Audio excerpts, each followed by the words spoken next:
오늘 이 밤에 우리 주신 하나님의 말씀은 요한계시록 19장 11절에서 21절까지 한 절씩 교독하시겠습니다. 요한계시록 19장 11절에서 21절까지 우리 한 절씩 교독하시겠습니다. 또 내가 하늘이 열린 것을 보니 보라 백마와 그것을 탄 자가 있으니 그 이름은 충신과 진실이라. 그가 공의로 심판하며 싸우더라.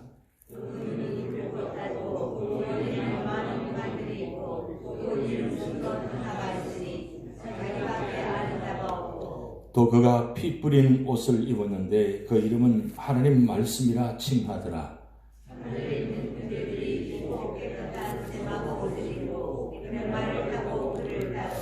그의 입에서 예리한 금이 나오니 그것으로 만국을 치겠고 친히 그들을 철장으로 다스리며 또 친히 하나님 곧 전능하신 이 맹렬한 진노의 포도주 틀을 밟겠고 그 옷과 그 다리에 이름을 쓴 것이 있으니 만왕의 왕이요 만주의 주라 하였더라.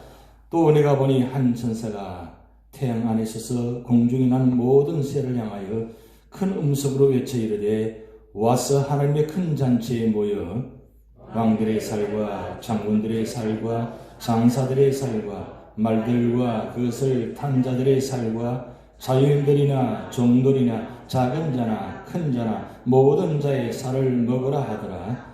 또 내가 보매 그 짐승과 땅의 임금들과 그들의 군대들이 모여 그 말 탄 자와 그의 군대와 더불어 전쟁을 일으키다가 짐승을 잡히고 그 앞에서 표적을 행하던 거짓 선자도 함께 잡혔으니 이는 짐승의 표를 받고 그의 우상에게 경배하던 자들을 표적으로 미혹하던 자라. 이 둘이 산채로 유황불 붙는 못에 던져지고 합독하시겠습니다. 그 아버지는 말 탄 자의 입으로부터 나오는 검의 죽음에 모든 새가 그들의 살로 배불리더라. 아멘. 자, 우리 인사하시겠습니다. 마라나타 한번 인사하시겠습니다. 주님 빨리 오셔야 됩니다. 감사합니다. 수요예배 나오시기가 참 쉽지 않은데 오늘 밤에 나오셔서 감사드립니다. 1년 수요예배 하나님 승리하게 하옵소서. 시작. 그런 그 목표를 가지시고 예배를 드리셔야 됩니다. 나도 나를 잘 모르잖아요. 또 내일 나도 잘 모르고 언제 어느 순간에 몸이 편찮아서 나올 수도 없고 그런 상황들이 이렇게 많이 닥쳐옵니다. 근데 2020년도는 2020년은 우리 모두가 영육간에 강건하셔서 반드시 승리할 줄 믿습니다. 그걸 위해서 기도를 많이 하셔야 됩니다. 여러분 건강하기 위해서 운동 많이 하시죠? 숨쉬기 운동만 하시는 것 같은데 숨쉬기 운동만 하지 마시고 근육 운동도 하시고 유산소 운동도 하시고 그리고 진짜 운동은 영적인 운동을 많이 하셔야 돼요. 그러니까 영적인 운동이 뭘까요? 예배드리고 말씀 읽고 기도하고 찬양하고 오늘 열심히 박수 열심히 쳤는데 그 박수 치면서 그런 생각이 들었어요. 그래, 이것만 열심히 쳐도 내가 건강해질 수 있다. 영육간에 건강해질 수 있다. 그런 마음으로 박수를 치니까 너무 마음이 더 기쁜 거예요. 그 날씨가 추울수록 어떻게 돼요? 더 뜨겁게 박수를 치셔야 돼요. 왜냐하면 우리 손에 이 손 안에 우리 몸 전체가 다 담겨져 있거든요. 그래서 손뼉을 많이 치시면 몸이 건강해집니다. 그거 너무 잘 아시죠? 걷는 것도 중요하지만 박수 많이 치는 것도 중요합니다. 그래서 교회 와서 좀 마음껏 박수 치시면서 찬양하시면 벌써 내가 1년은 더 건강하게 되는 거예요. 감사합니다. 자, 우리 요한계시록 1장 3절 같이 시작. 이 연의 말씀을 읽는 자와 듣는 자와 그 가운데 기록한 것을 지키는 자는 복이 있나니 때가 가까움이라. 아멘. 점점 때가 가까워져 가고 있습니다. 지금 세상이 지금 굉장히 빨리 돌아가고 있고 세상이 굉장히 복잡하고 굉장히 위험한 지금 세상입니다. 언제 어느 순간에 어느 때에 어떤 사건이 일어날지 아무도 몰라요. 연초부터 막 시작하잖아요. 꼭 전쟁이 일어날 것 같은 그런 상황들이 많이 일어나고 있잖아요. 지진도 일어나고 하여튼 여러 가지 현상들이 지금 많이 일어나고 있습니다. 그런데 중요한 건 그런 현상이 일어날 때마다 우리는 뭘 생각하셔야 됩니까? 아, 주님 오실 때가 가까웠구나. 그런 현상들은 당연하게 있는 것입니다. 없는 것이 오히려 더 이상합니다. 자, 차라리 있는 것이 주님께서 가까이 오는다. 그러면 주님 가까울 때 3대 7중 재앙이 먼저 주님 오시기 전에 우리에게 보여주시는데 지금 이미 3대 7중 재앙이 시작됐습니다. 시작됐기 때문에 이게 어느 쪽에서 어느 때 지금 시작하고 있는지는 아무도 모르죠. 그렇지만 지금 온 세계적으로 각 곳곳에서 이런 일들이 징조가 지금 보여주고 있습니다. 그러면 새 연초 시작하면서 막 시작하잖아요. 그럼 전쟁이 곧 일어날 것 같은 그런 현상을 보면서 우리가 무슨 생각 들어요? 아, 하나님께서 지금 시작하시는구나. 무엇을 시작해요? 하나님의 심판을 시작하신다는 거예요. 그러면 이 심판할 때 우리가 그 가운데서 승리하려면 우리가 더 열심히 찬송 부르고 더 열심히 말씀 부르고 더 열심히 기도하셔야 돼요. 그리고 그 하는 이유는 뭡니까? 내가 끝까지 믿음을 지키기 위해서 하는 거예요. 그럼 믿음을 지키려면 어디 와 계셔야 돼요? 집에 가만히 계셔 보세요. 내가 승리할 수 있는가? 그런데 교회 나오셔야 돼요. 나와서 함께 한 마음으로 믿음으로 소원을 가지고 사랑을 갖고 함께 열심히 박수치고 열심히 말씀 읽고 열심히 기도하면 그 힘을 가지고 하나님께서 우리에게 능력 주셔서 내게 능력 주신 자에서 모든 것을 할 수 있느니라. 아멘. 두려워하지 말고 놀라지 말라. 아멘. 말씀하셨잖아요. 그렇기 때문에 우리는 하나님이 계시기 때문에 우리는 반드시 승리하셔야 됩니다. 근데 올 한 해 동안 여러분 어떤 힘으로 살아야 되느냐? 말씀의 힘으로 오늘을 살자. 자, 말씀의 힘으로 오늘을 살자. 네, 말씀의 힘으로 오늘 사셔야 돼요. 아니면 내가 넘어가요. 지금 말씀 보면서도 우리가 이겨내지 못한다면 말이 안 되잖아요. 결국 말씀이 내 생각과 마음을 주장하고 말씀이 나를 다스리니까 결국 말씀만이 승리할 수 있다는 겁니다. 그래서 시작이 있으면 반드시 마지막이 있다. 여러분 시작이 있으면 마지막이 있다. 이거 지금 이제 마지막에 왔습니다. 성경의 마지막 책에 마지막 장이 지금 가까워 있습니다. 특별히 오늘 19장은 우리 굉장히 중요한 장이잖아요. 왜 굉장히 중요한 장이냐? 바로 신약의 마태, 마가, 누가, 요한복음에 나타난 이 사복음서에 나타난 그 초림의 예수님이 그 오신 예수님이 이제 성천하셔서 이제 다시 오시는 그 재림의 예수님 모습이 오늘 시작되는 겁니다. 바로 19장 11절 우리가 읽었잖아요. 그래서 여러분 지금 이 19장 11절부터 마지막 절까지가 바로 재림의 예수님이 오시는 모습을 우리가 오늘 목도할 텐데 중요한 건 초림의 예수님과 재림의 예수님 차이점 공통점 우리가 계속 지금 말씀 나누고 있죠. 그런데 가장 중요한 건 초림의 예수님과 재림의 예수님의 가장 큰 공통점은 뭐냐? 하나님이시란 거예요. 하나님. 근데 이분이 언제부터 계셨냐? 언제부터 계셨다 그랬죠? 이 초림의 예수님이 언제부터 계셨다고요? 창세전부터 계셨다 그랬잖아요.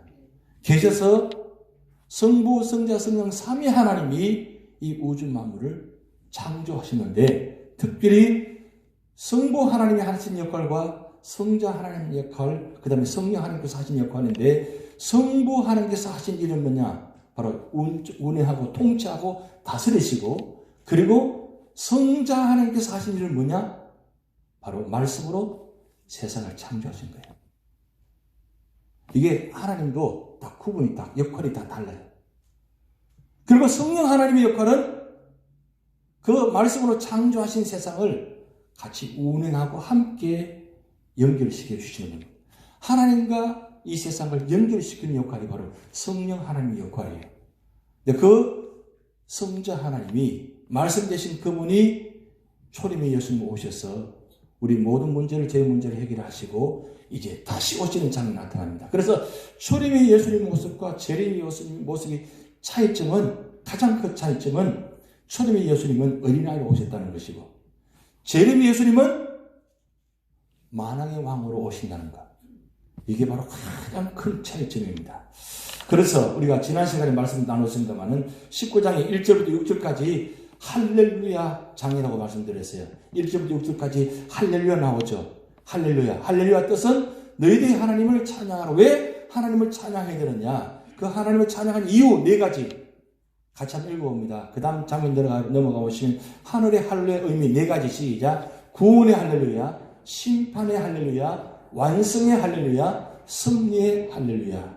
제가 유인물에 다 올려놓았습니다. 근데 중요한 건 이 하늘의 할렐루야는 지상에서 할렐루야도 중요하지만 이 하늘의 할렐루야는 완성, 최후의 완성이기 때문에 구원의 완성, 심판의 완성, 그리고 모든 것을 성취하는 완성, 그리고 모든 통치하는 완성이기 때문에 할렐루야 하는 거예요. 왜? 할렐루야, 하나님을 찬양한다는 뜻이죠. 그러니까 이 세상 모든 만물을 완성시키신 하나님께 할렐루야 하는 거예요. 할렐루야. 그만큼 할렐루야 의미가 대단한 의미가 있다는 걸 기억하시고, 그리고 1절부터 10절까지 2가지로 나눴어요.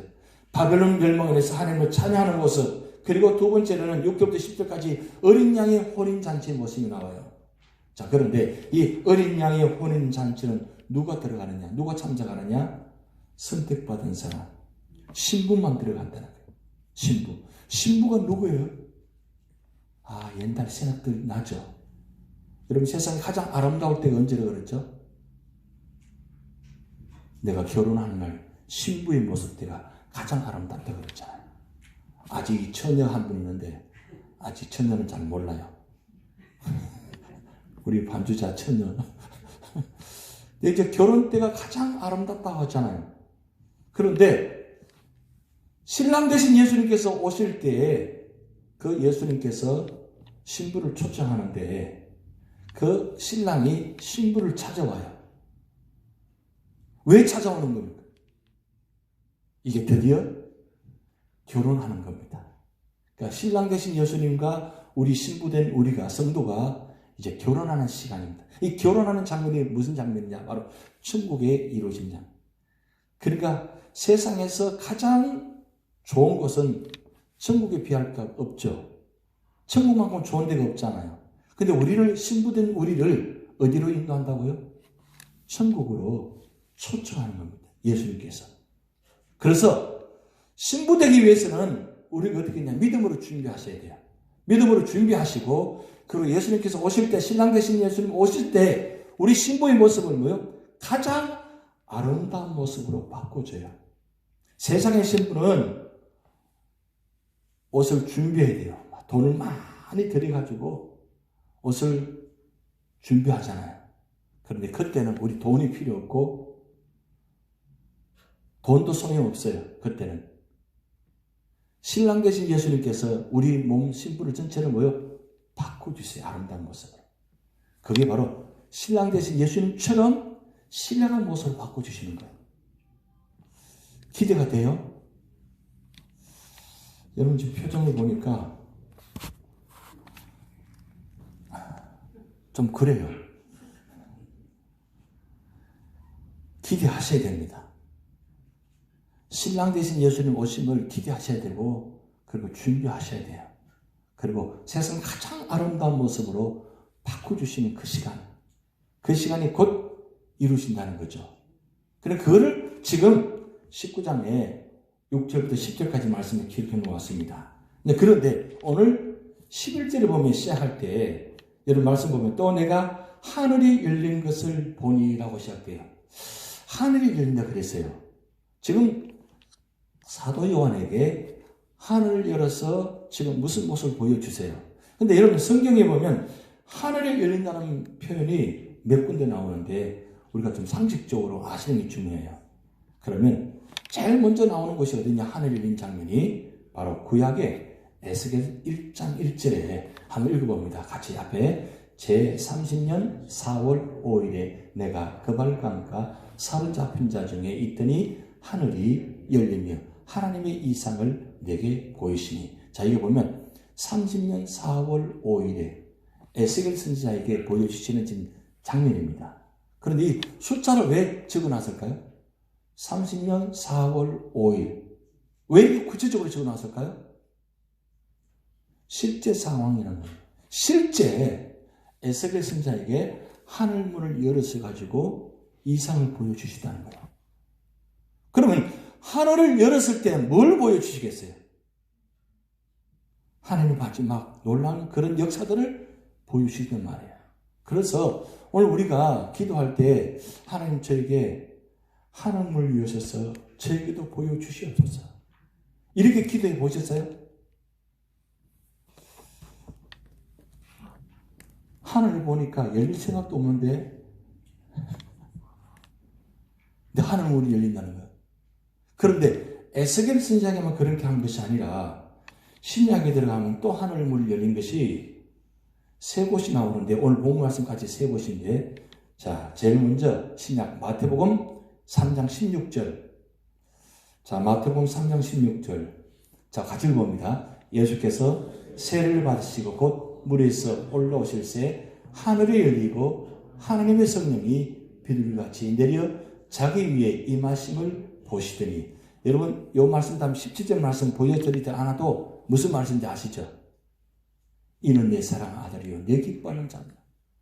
그 말씀 하시는데 예수님을 향해서 세례를 받는 그 순간에 하늘문을 여셔서 성령의 비둘기같이 내려오시다 그랬어요. 지금 왜 그렇게 하냐? 하나님께서 이 예수님을 성부 하나님이 지금 인정하신 뜻이에요. 이게 누구냐? 바로 내 사랑하는 아들, 하나님 아들, 독생자 아들의 뜻이에요. 인정한 뜻이에요. 왜? 이분이 왜 중요하냐? 이 세상에 구원자로 오셨기 때문에.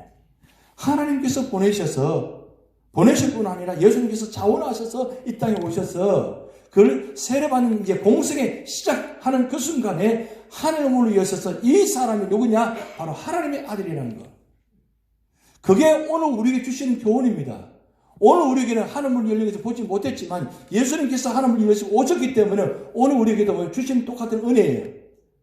하늘문이 열리면서 그 하나님의 아들 되신 그분이 이 땅에 오셔서 나를 위해서 구원자가 되셨다는 것. 그게 얼마나 큰 은혜예요. 그런데 한 가지 더 놀라운 사실은 이 하늘문을 열어서 보여준 또 한 분이 있어요. 여러분 기억나세요? 바로 스데반. 자, 사도행전 7장 56절 한번 같이 읽습니다. 말하되 보라 하늘이 열리고 인자가 하나님 우편에 서신 것을 보노라 한대. 그런데 여기서 중요한 건 다른 분들은 인자를 보여주시지 않았는데 이 스데반에게는 인자를 보여주셨어요. 그럼 이 인자가 누구냐? 바로 예수님입니다.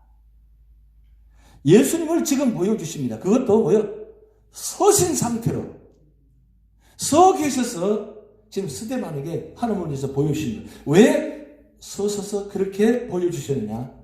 스데반을 환영하기 위해서.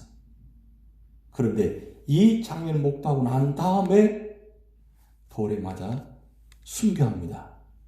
그 순교할 때에 스데반이 예수님께서 십자가상의 치른처럼 그런 말씀하지 않아요. 무슨 말씀 하신 기억나세요? 저들의 죄를 용서하여 주시옵소서.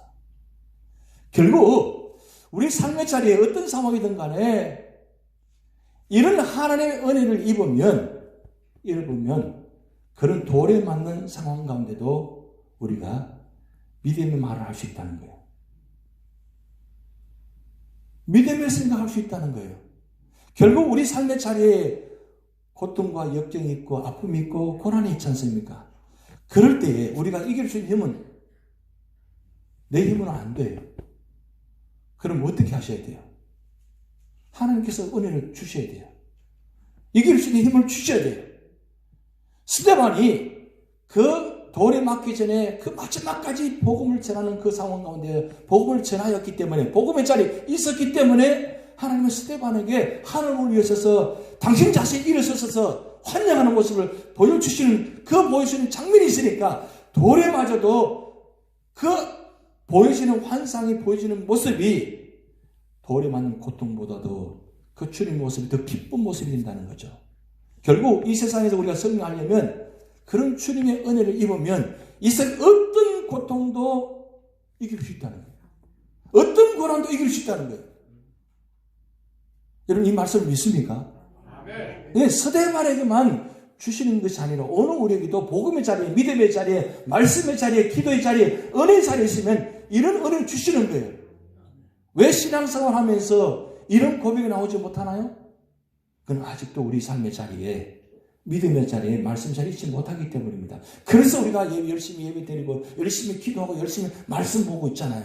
결국 그런 자리에 있으면 그런 자리를 통해서 우리를 이기게 만드신 겁니다. 그래서 하루를 살아도 말씀의 힘으로 사셔야지 내 힘으로 살면 반드시 실패한다는 사실 꼭 기억하시고 2020년도는 이 스데반처럼 어떤 고난 앞에도 주님을 바라보면서 끝까지 승리하는 여러분 되시기 바랍니다. 그리고 세 번째가 오늘 본 말씀 사도 요한에게 보시는 장면입니다. 그게 바로 하늘을 여서 자 19장 11절 같이 있습니다. 시작. 또 내가 하늘에 열린 것을 보니 보라 백마와 그것을 탄 자가 있으니 그 이름을 충신과 진실이라 그가 공의로 심판하며 싸우더라. 자 여러분 여기서 중요한 건 여기 본 사람이 누구냐? 사도 요한입니다. 사도 요한은 예수님의 인간적인 모습을 다 보신 분입니다. 그리고 예수님의 친척입니다. 사촌지간이에요. 그러면 지금 30세 예수님께서 제자를 부르셨는데 요한이 아마도 세 번째, 네 번째쯤 될 거예요. 요한이 그 예수님 부르심 받고 제자가 되었어요. 3년 동안 그렇게 예수님 모습을 보았어요. 예수님 모습을 보았는데 그 모습도 기적도 일으키시고 죽은 자도 살리시고 그런 모습들을 많이 보았지만 사도 요한 평생에 그렇게 이런 장면 보지 못했다는 거죠. 어떤 장면? 바로 예수님께서 여러분 예루살렘 들어가실 때 뭘 타고 들어가셨어요?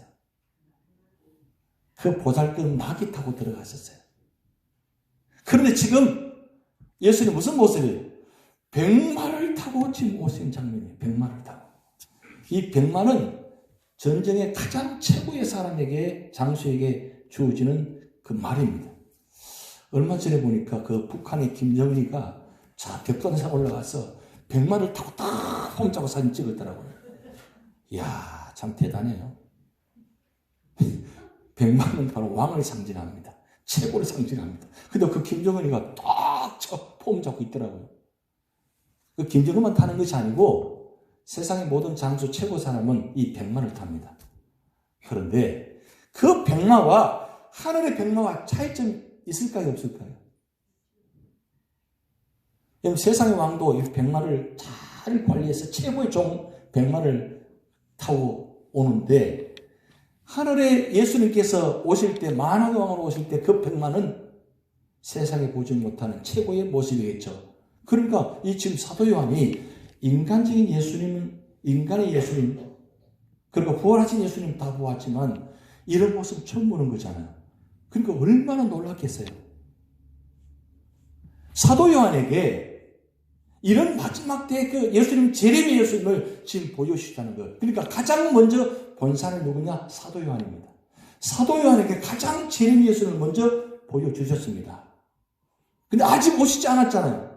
그 안에 환상을 보여주신 거예요. 환상으로. 그래서 오늘 본 말씀 보면 예수님께서 환상을 모습을 보여주는데 이 환상의 모습이 참 중요합니다. 그런데 요한계시록 보면 1장 9절에서 20절 보면 첫 번째 환상의 모습이 나타나는데 보면 밤모선에서 본 첫 번째 환상에서 그리스도께서는 촛대들 사이에서 계셨는데 그것은 이 시대 교회들 사이에 계시는 주님을 상징합니다. 이런 일곱 촛대 사이 예수님께서 막 거느시는 장면을 우리가 보았죠. 요한계시록 1장에. 하도 오래전에 1장을 봐서 지금 기억이 안 나실지 모르지만 이 촛대 사이로 주님께서 거느리는 장면이 나와요. 그게 무슨 뜻이냐? 그건 과거에 끝나는 것이 아니라 오늘 이 시대도 주님께서 뭐요? 교회들 사이에 계시면서 주님께서 함께 하신다는 뜻입니다. 상징적으로. 초대사에 다니시면서.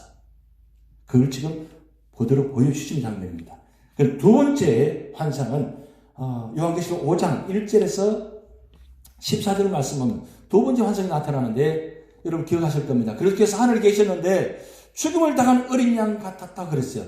요한 사도가 보니까 저분은 예수님이다. 뭘 보고 예수님이냐 알았냐? 예수님께서 양손 양발에 그 못이 박힌 그 몸 흔적이 그대로 갖고 계시다 그랬어요. 그러니까 보면 보호자 위에 죽음을 당한 어린 양 같았으나 보호자 위에 계셨다 그랬어요.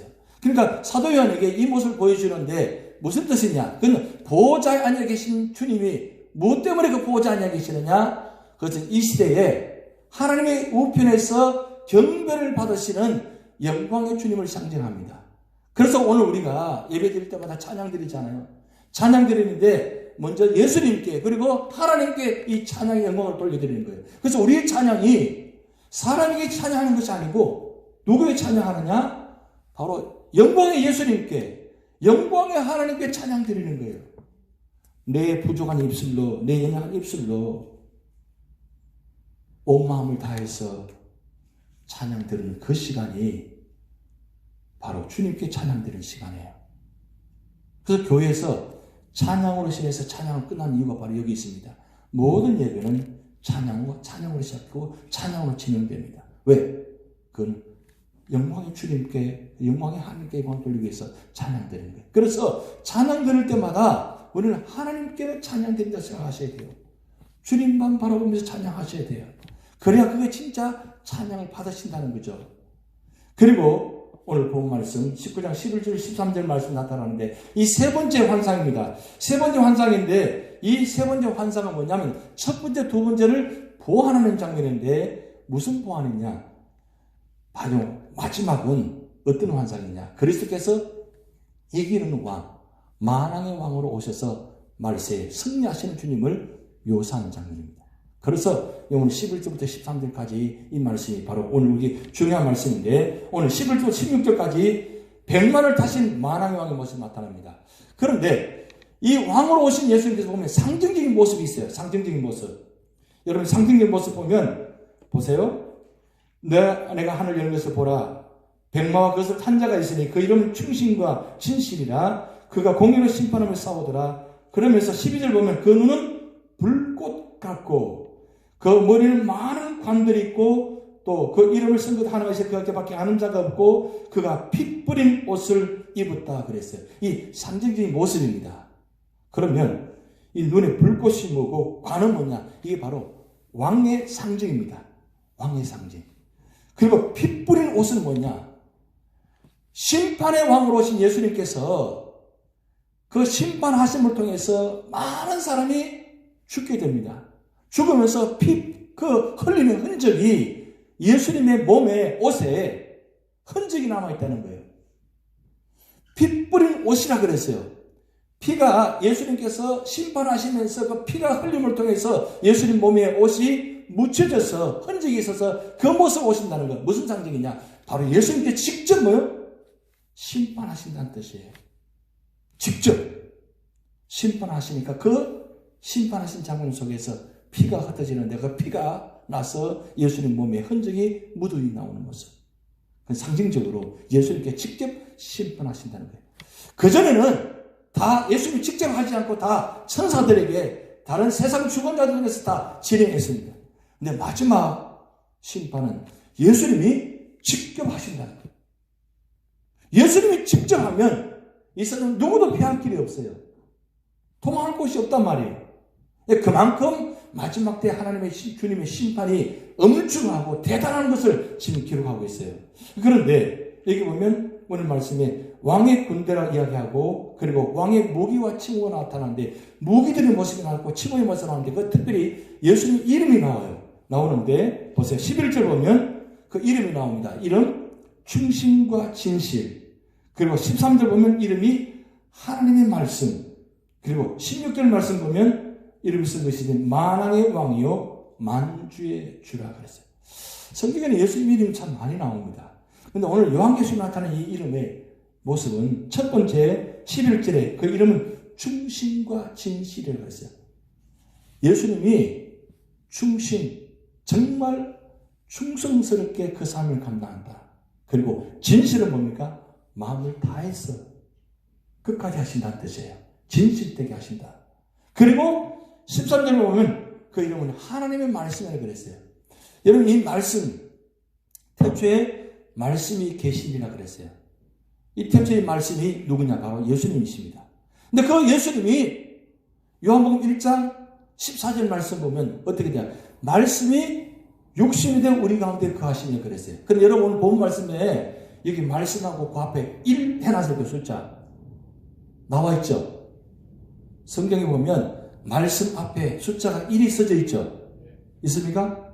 그러면 그 밑에 제일 밑을 보면 관주가 달려 있어요. 뭐라고 나와 있습니까? 로고스라고 나와 있습니다. 이 로고스란 말은 문자적인 말씀이다라고 하고 그 다음에 이 로고스가 레마가 됐다는 것은 레마는 실제적으로 우리에게 임했다는 뜻이 있습니다.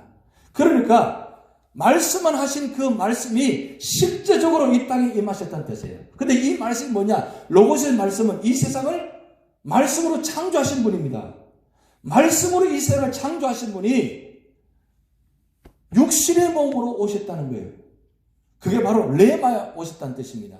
육신의 몸으로 오셨다는 뜻은 뭐냐면 왜 육신의 몸으로 오셨느냐? 우리와 똑같은 몸이 되셔서 우리의 죄성, 우리의 모든 잘못된 것을 용서하시기 위해서 신이 십자가에 죽으심으로 말미암아 우리의 모든 육신의 죄를 다 용서하셨다는 뜻이에요. 오셨다는 뜻이에요. 그래서 십자가 죽으심으로 그 죄를 완성시키십니다. 그래서 하나님의 말씀이라 그랬어요. 이 하나님 말씀 되신 그분이 이 땅에 오신다는 것, 실제로 오신다는 것. 근데 한 번만 오시는 것이 아니라 다시 오신다는 것. 이게 얼마나 중요한지 몰라요. 자, 그렇다면 이 말씀이 결국 어떻게 나타나느냐? 예리한 검이 된다는 거예요. 오늘 15절 말씀 보면 그의 입에서 예리한 검이 나온다 그랬어요. 예리한 검. 여러분 히브리서 4장 11절 말씀, 하나님의 말씀은 살아있고 활력이 있어. 그리고 자원 말씀 어떤 검보다도 예리하다 그랬잖아요. 결국 하나님 말씀이 날선검처럼 예리하다는 뜻은 그 예리한 칼날에 누구도 피할 길이 없다는 뜻이에요.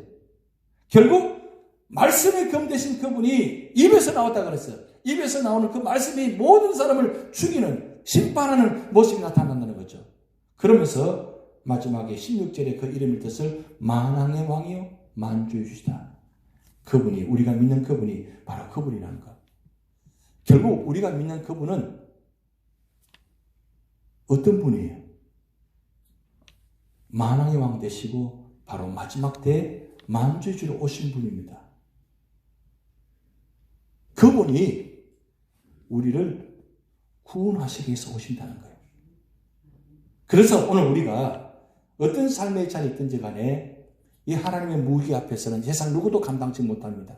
그런데 오늘 17절 말씀 보면 같이 한번 읽어봅니다. 17절 시작. 또 내가 보니 한 천사가 태양 안에 있어서 공중에 나는 모든 새를 향하여 큰 음성으로 외쳐 이르되 와서 하나님의 큰 잔치에 모여 왕들의 살과 장군들의 살과 장사들의 살과 말들과 그것을 탄 자들의 살과 자유인들이나 종들이나 작은 자나 큰 자나 모든 자의 살을 먹으라 하더라. 여러분 살을 먹으라 한다는 뜻은 무슨 뜻이냐면 심판의 잔치입니다. 그런데 오늘 19장에는 두 가지 잔치가 나와요. 혼인잔치가 있고 심판의 잔치가 있어요. 혼인잔치는 기쁨의 잔치지만 심판의 잔치는 무슨 잔치냐? 죽는 잔치예요. 죽음의 자리예요. 그러면 오늘 우리가 마지막 때 어느 자리에 계셔야 돼요? 뭐 당연하게 말씀, 혼인잔치에 계셔야 되겠죠. 우리 절대로 심판의 잔치에 가면 안 돼요. 왜? 심판의 자리는 끝이기 때문에, 멸망이기 때문에 우리는 혼인잔치에 반드시 참여하는 자가 되셔야 돼요. 결국 열처녀처럼 그 다섯 처녀 나눠지잖아요. 딱 반이 나눠집니다. 다섯 처녀, 미련한 처녀는 준비하지 못한 자고 슬기로운 지혜로운 처녀는 준비한 자예요. 그 믿음으로 준비하는 자만이 혼인잔치에 들어갈 수 있다는 거예요. 그런데 미련하여서 어리석어서 준비하지 못하면 결국 심판의 잔치에 참여할 수밖에 없다는 거. 그래서 죽을 수밖에 없는 자리, 그 심판의 자리. 그러면서 오늘 마지막 19절 말씀 보면 이런 말씀 나옵니다. 또 내가 보면 그 짐승과 땅의 임금들과 그들의 군대들이 모여 그 말탄 자와 그의 군대와 더불어 전쟁을 일으키다가 그랬어요. 지금 만왕의 왕 오신 예수님과 지금 전쟁을 일으키려고 지금 하고 있다는 거예요. 어떤 자들이 마지막 최후에 발악하는 사탄과 마귀 적그리스도가 마지막 그 예수님과 다시 한번 전쟁을 일으키려고 하는데 보면 20절 말씀 뭐라고 했습니까? 짐승이 잡히고 그 앞에서 표적을 해야 하는 거짓 선지도 함께 잡혔으니 이는 짐승의 표를 받고 그의 우상에 경배하는 자들을 표적으로 미워하는 자라. 이 둘이 산채로 어디로 들어가요?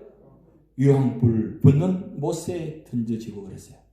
결국 이 세상에는 어떤 누구도 예수님을 당할 자가 없다는 거예요.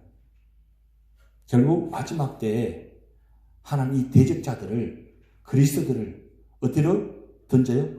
유황불에 던져집니다. 영원토록 고통받는 자리로 던져집니다. 그러니까 예수님께서 오시면 바로 이 심판의 주로 오시기 때문에 마지막 때 완전히 구분되어집니다. 딱 반은 나오죠. 믿음의 자리에 혼인잔치느냐 아니면 절망의 자리에 심판의 잔치느냐 그 선택은 누가 하게 달린 거예요? 오늘 우리가 여러분 믿음에 써 있느냐 믿음에 써 있지 않냐 그게 차이점이 있다는 거죠. 그래서 오늘 우리가 주님 오심을 기다리면서 언제나 이 예배드림이 말씀 보는 자리가 어떤 자리냐 바로 주님을 기다리는 자리 혼인잔치에 준비하는 자리 그 준비하는 자리가 되어질 때 준비된 자만이 마지막 혼인잔치에 참여할 수 있다는 것. 그래서 오늘 계시록 19장 9절에 나온 말씀 같이 한번 읽어봅니다. 어린 양의 혼인잔치에 청함을 받는 자들은 복이 있도다. 예, 복이 있도다. 청함을 받는 자리 이거 아무나 받는 게 아닙니다. 그냥 한국에서는 결혼잔치 하면 뭐예요? 누구든지 다 가요.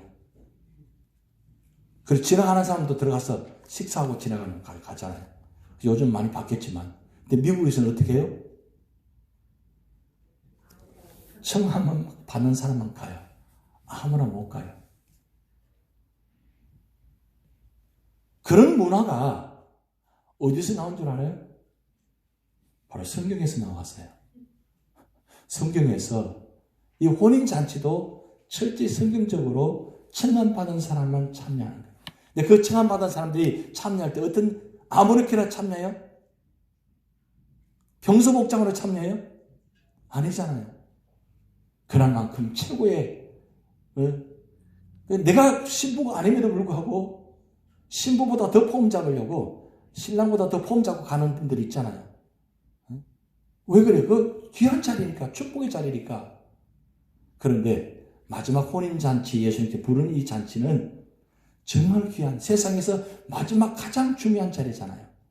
근데 그 자리가 언제 우리를 부를지 아무도 모릅니다. 그래서 항상 깨어 기도하고 준비하는 자가 되라는 거죠. 그럴 때 하나님은 우리 모두를 혼인잔치에 참여하게 하신다는 거예요. 그래서 오늘 이 자리에 계신 모든 분들이 다 혼인잔치에 참여하셔서 가보았더니 누가 안 오셨네. 기왕이면 다 참여해서 반갑게 그 자리에서 서로 인사하는 그 축복된 자리. 그 자리를 미리 우리 교회를 통해서 미리 준비하게 하시는